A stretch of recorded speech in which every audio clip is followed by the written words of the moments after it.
Friday, May 12. The worship of God is central to the Scriptures and has always been a bone of contention for humans and for God's people.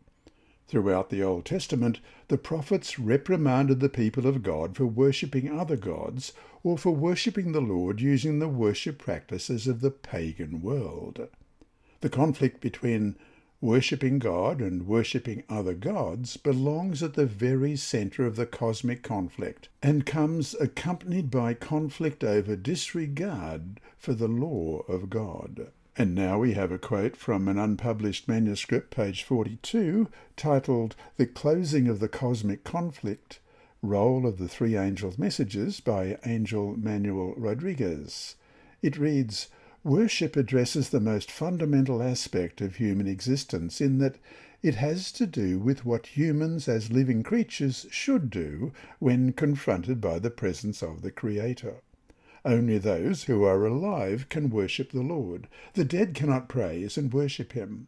The one who created us invites us to surrender our lives in the act of worship in order to receive them back from him enriched to be used for the benefit of others. Worship has to do with the very nature and purpose of our existence and with the need for having a centre outside of ourselves that frees us from selfishness. Not to worship God is to lose our reason for existence. It is to exist in a state of disorientation and therefore be dying, heading to total extinction because we are disconnected from the very source of life." End of quote. And that brings us to our three discussion questions for this week. 1. Dwell more on this idea of why, in a fallen world, being created by God is not enough. Why do we need the promise of redemption as well? And 2. Think about some experience in which you unmistakably saw the power of God work in your life, that is, in a way that showed you God's love for you personally. And then dwell on the fact that this is God who created the entire cosmos. And this God loves you enough to care about your life. Why should this reality not only be comforting, but also humbling? And 3, if evolution were true, think about how we would be called to worship a creator who used billions of years of death, violence, destruction, suffering, and mass extinction in order to create us, while at the same time giving us a completely different story in Genesis about how we were created. And yet we are supposed to be worshipping him. Worship him for what? For lying to us for thousands of years about how we got here to begin with? And here's Sibylla with Inside Story. Thank you, Sibylla. Sobered by God's Grace by Dale Walcott. Back in the 1970s, two sets of Navajo parents, unknown to each other, sent their teenagers to live in the dormitories at Holbrook Seventh-day Adventist Indian School, located 100 miles, approximately 160 kilometres away from home. At Holbrook, boy met girl. Boy and girl both met Jesus, and they were baptised. In due time there was a wedding, the first to be held in the newly constructed Seventh-day Adventist Church in the boys' hometown of Shinley, Arizona. When Dennis and Gloria Fulton's first baby arrived, they took him with them to church. So baby Oliver grew up knowing that the Adventist church was his church. But somehow he never really met Jesus.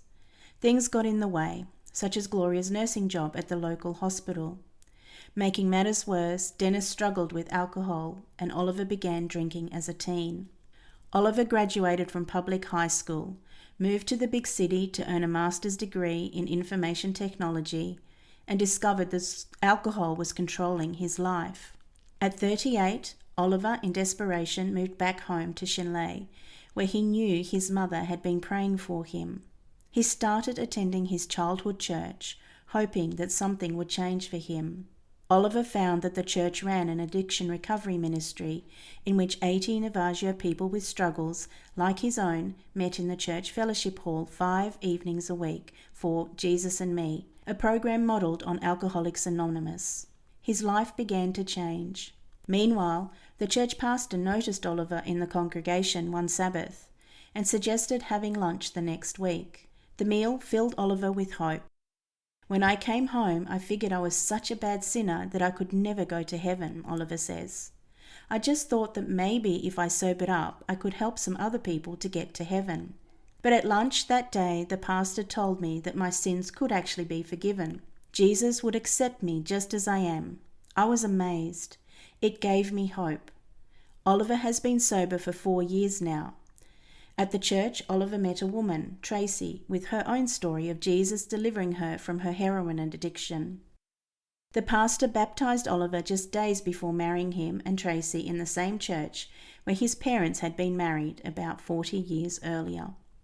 Today, Oliver leads the Chanel Church's recovery ministry. He also is taking online classes to become a certified substance abuse counsellor.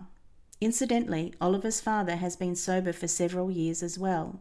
Sometimes on Sabbaths, father and son sit together in church.